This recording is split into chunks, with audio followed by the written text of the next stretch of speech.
এই মুহূর্তে আছি ফরিদপুর জেলার মধুখালী উপজেলার এই গ্রামের নাম কি? জিয়াভাটি। ও সরি, জাউহাটি। আচ্ছা, জাউহাটি গ্রামে এটা কামাল ভাইয়ের জমিতে আমাদের এই অর্গানিক সারটি স্প্রে করা হবে। তো কামাল ভাই উনি ব্যস্ততার কারণে আসতে পারেননি, তো ওনার ছেলে আসছেন আর কি।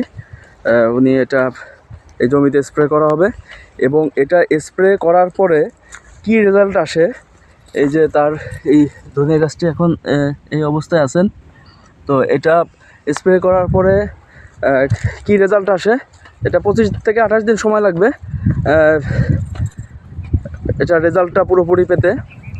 তো এটা রেজাল্ট পাওয়ার পরে কি পরিস্থিতি দাঁড়ায় আমরা আবার পরবর্তীতে আবার ভিডিও করে আপনাদেরকে দেখাবো আর কি।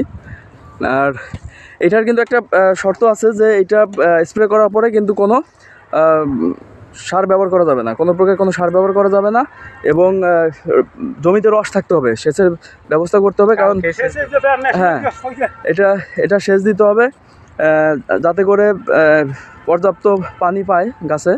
এবং স্প্রে করার 4 দিন পরেই গাছ প্রচুর পরিমাণে পানি শোষণ করবে, যে কারণে সবসময় জমিটার মানে মাটিতে রস থাকতে হবে সোজা কথা, এবং কোনো প্রকার কোনো সার প্রয়োগ করা যাবে না, এটা হচ্ছে শর্ত।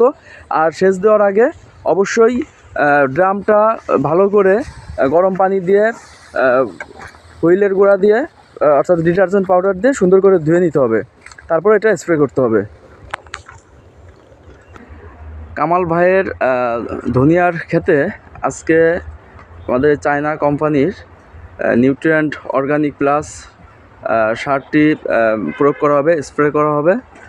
তো কামাল ভাইয়ের ছেলে এখানে উপস্থিত আছেন, তিনি এটা সিরিঞ্জের মাধ্যমে বোতল থেকে এটা উঠানো হচ্ছে, মূলত এটা পরিমাপ করার জন্য, কারণ এটা প্রতি লিটারে 1 মিলি করে ব্যবহার করতে হবে।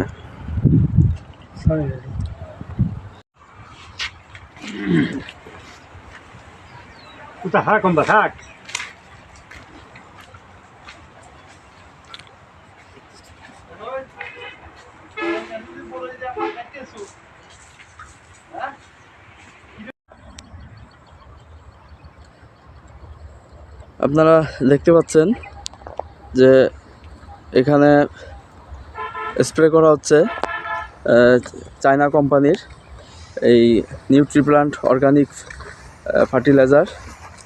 এটা এই ধনিয়া ক্ষেতে স্প্রে করা হচ্ছে।